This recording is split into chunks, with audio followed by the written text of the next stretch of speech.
Hello fellow Star Wars fans, my name is Starrapter and welcome to the channel. This is my spoiler-free review for Star Wars Sanctuary, a Bad Batch novel written by Lamar Giles.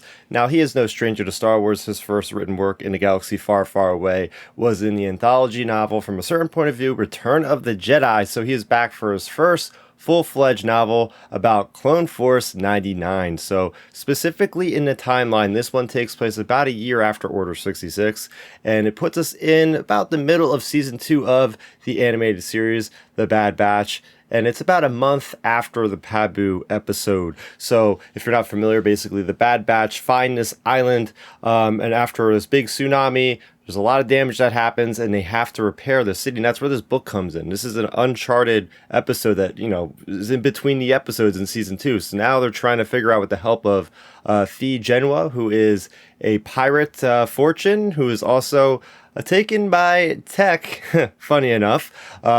Little, not romance thing, but there's a little thing going on in there. So anyway, she puts the Bad Batch in this novel on 2 missions that will get them enough resources to build back Pabu. Pabu is unidentified by the Empire at this point, and it's a great safe haven.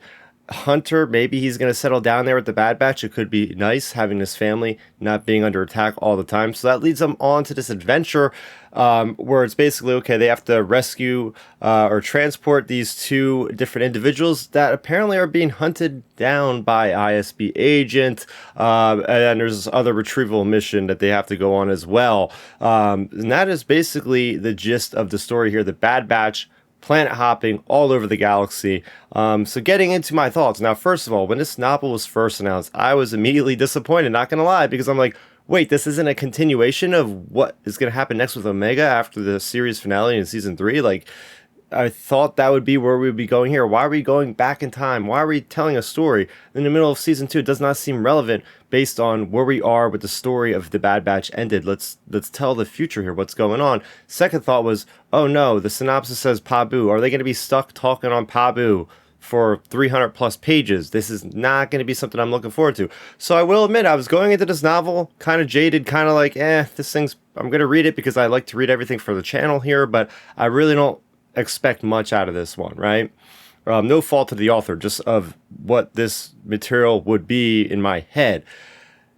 I will tell you guys right now, I've never been so wrong about my conceived notions about a Star Wars novel, because I absolutely love this book. Lamar Giles, get this guy to do more Star Wars. I don't care if it's besides a Bad Batch, make him do a Bad Batch series of books like this, because this guy did his homework. He really understands these characters in and out. And that's where I want to start with this. Is my positive, first of all, is this author really understands what makes these characters tick. Whether it be Wrecker, whether it be Hunter, whether it be Omega. I think the star of the show here is Tech. This is like, he's like the unsung hero of this novel. And the saddest part about this, there's a little bit of tragedy in here. For those of you that haven't watched The Bad Batch, you might want to just pause this review and watch it later, because we all know now, spoiler, Tech dies. So this book does a really good job. Lamar does a great job of re-engineering like that kind of tragedy with him and that little budding relationship with Fee Genua and all this stuff that's going on with the brothers, and there's the thoughts about Crosshair. So Lamar really understood the mission here when it comes to not just telling a really good action story like this, but also really diving deep into these characters, getting inside their heads, getting inside a Hunter, seeing how his innate passive ability of sensing things and all that is able to come through in his own narration, that sort of thing, his perspective. So I love this, is why we love novels, is we get to learn more about these characters, and that's exactly what Lamar does in this book, is we learn so much more about these characters. And from the get-go, like, there are surprises everywhere. There are surprises everywhere in this book, and you just think you know what's going to happen. Lamar pulls out the rug from underneath of us, and it goes, oh my gosh, this is really exciting. And it's such a good page turner. From that first opening sequence of the mission that they're on, they waste no time with getting you right into the action, all the way to the very end. But that's not it, because there's those quiet moments interspace between these big action set pieces, where that's when you really get into the heart of the story. And the story, by the end of it, if you don't get affected by this thing, especially if you watched all of the Bad Batch, I don't know what will, because Lamar, man, he hit it out of the park with the emotional resonance in this book. I really felt harder than maybe just about any other Star Wars book I've ever read. I'll put it there right now. Bad Batch, Sanctuary, this novel really affected me more than any other Star Wars book. I was really hit in the feels so hard by this book. I did not expect it. It came out of nowhere, but just the entire thing, just building to that moment. There's this urgency to the book, right? This pacing where it's not just a fast action, but there's like kind of like a timetable where like this has to keep going because they're being hunted and different things are happening, right? I love the planet hopping. You're going to planets that we all know, like Hosnian Prime, fleshing out a little bit. You know, stopping by Canto Bight, going to Megiddo. When's the last time we went to Megiddo in a Star Wars fiction, anything, right? But then also fleshing out a brand new location called Treath and Dalo, and Treath specifically is like a Mercury planet, which is really, really cool. We've never seen that in Star Wars. The action is just like you would expect it. There's space battles with the Marauder. Meanwhile, the Bad Bats are on some kind of animals running around. There's bombs going off. There's snipers. It's like, this is the kind of stuff you would expect in an episode. And oftentimes I was reading this book going, I wonder what this would look like watching it in animated form. Like, that's how good this script is that he wrote for this entire thing. I haven't even talked about the villain. The ISB villain in this is so cunning. He reminds me a little bit of Tarkin. He also reminds me of Thrawn. He seems like he knows everything, but it gives us an inner look inside the ISB, and not just any ISB, the early parts of the ISB. Remember, we're like a year after the change into the Empire, right? Like, we don't even have full-fledged stormtroopers. We're like the TK troopers, I think, at this point still. So there's a lot of really cool political kind of maneuvering, almost to a certain degree, with him, with his superiors, with his, you know, subordinates, all this sort of thing. I really like that a lot. And, you know, just, there's really good stuff here about family.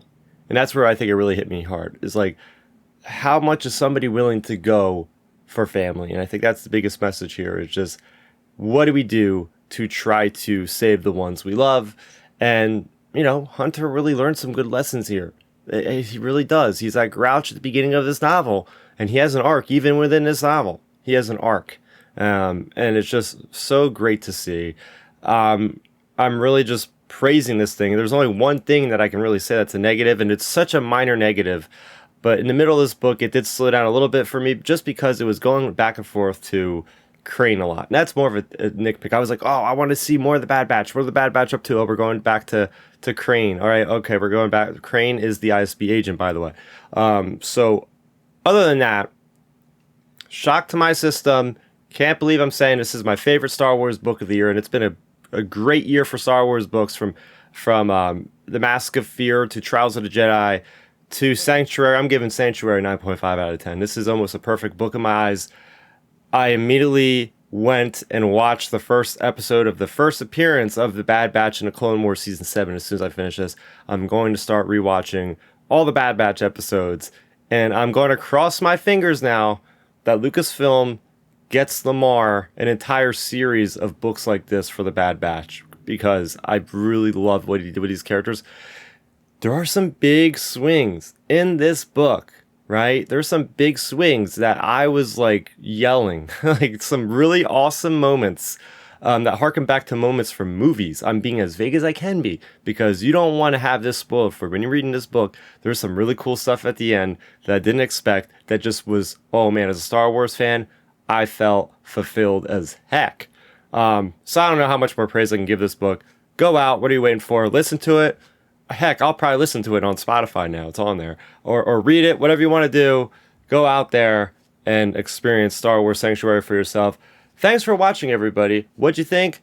Do you think I convinced you to read this book or listen to it? Let me know in the comment section down below. For more on Star Wars, you're already in the right place. Go ahead, subscribe to the channel. Until next time, may the Force be with you always.